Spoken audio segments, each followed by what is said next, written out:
The election of 1800 set two precedents in American history. It was the first election in which the press played a big role, and for the first time in presidential politics, power was peacefully shifting from one political party to another. In this highly contentious election, the founding party of the nation, the Federalists, had been defeated, and the popular leader of a new political party was moving into the White House. Number 3, Thomas Jefferson, Democratic Republican, 1801 to 1809, 58 years old, from Virginia. Thomas Jefferson was the first president inaugurated in Washington. On the day of his inauguration, Thomas Jefferson walks to the unfinished Capitol to deliver his inaugural address. In one of the most important statements ever made by a president in any inaugural address, he tells the assembled group, "We are all Federalists. We are all Republicans."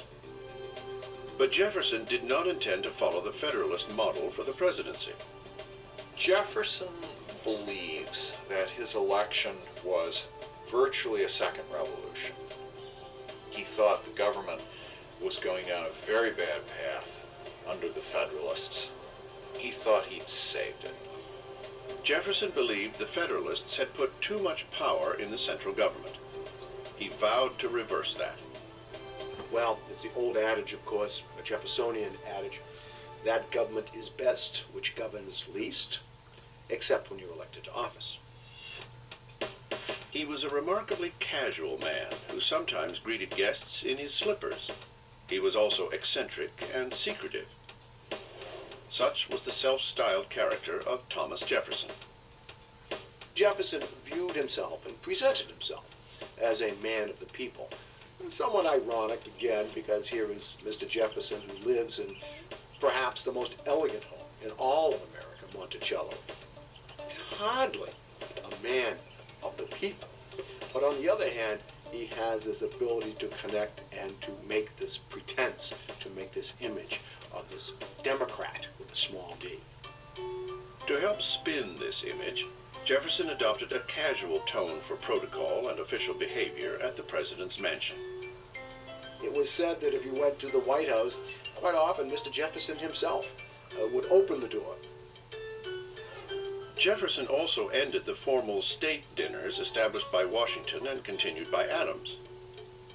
Instead, he hosted informal supper parties, where guests could sit anywhere they pleased.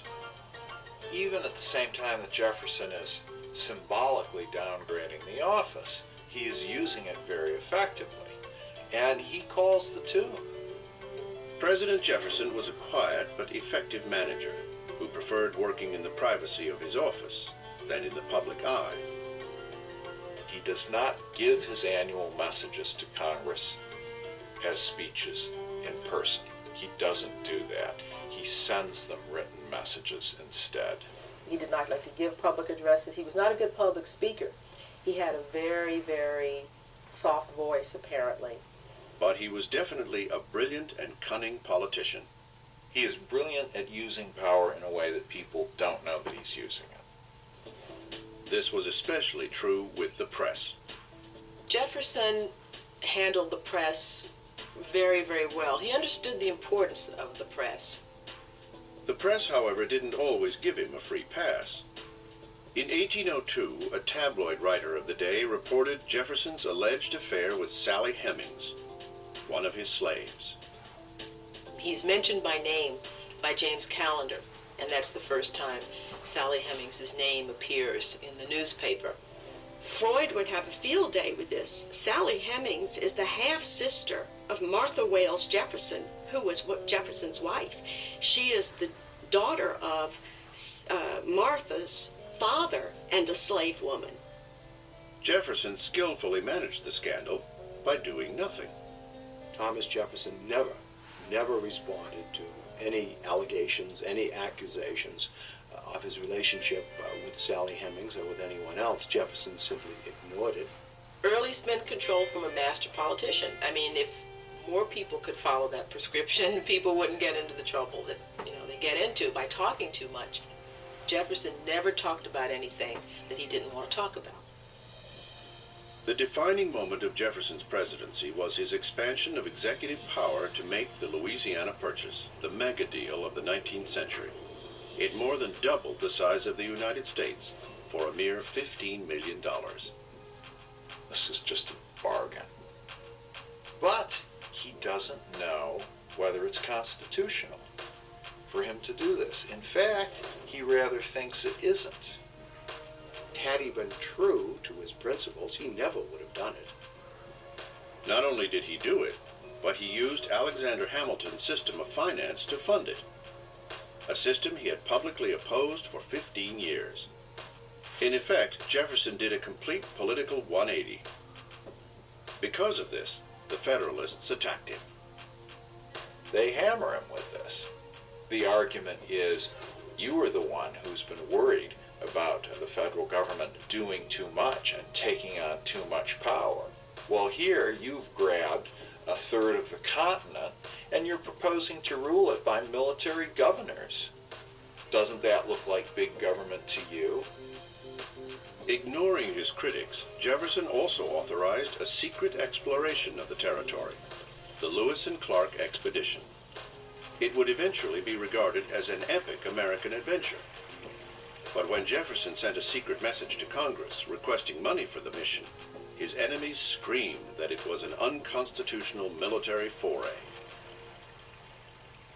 So Jefferson, the man who supposedly loved small government, is a president who dramatically expands the power of the federal government.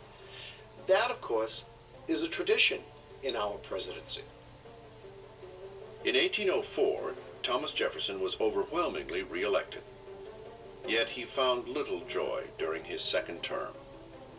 Jefferson is a very sensitive man. He hates the criticism that he gets. And his second term becomes hell to him. He feels as if he's in prison. I think Jefferson's greatest shortcoming in office was his inability to deal with the rising international crisis. That crisis was the escalating war between England and France. Jefferson believed that America need not be involved with Europe, that somehow it was possible for us to ignore the world beyond us and to deal only with an interior America. The problem was American merchants were trading with England and France. That infuriated both sides. Acting impulsively, Jefferson issued the Embargo Act of 1807, stopping all trade with all foreign nations. What a foolish solution to a problem. Doesn't want to go to war with France, doesn't want to go to war with England. And so instead of making a decision, he says, okay, we're not going to trade with anybody. Well, this is not a statesmanlike decision, and it's disastrous for New England trade.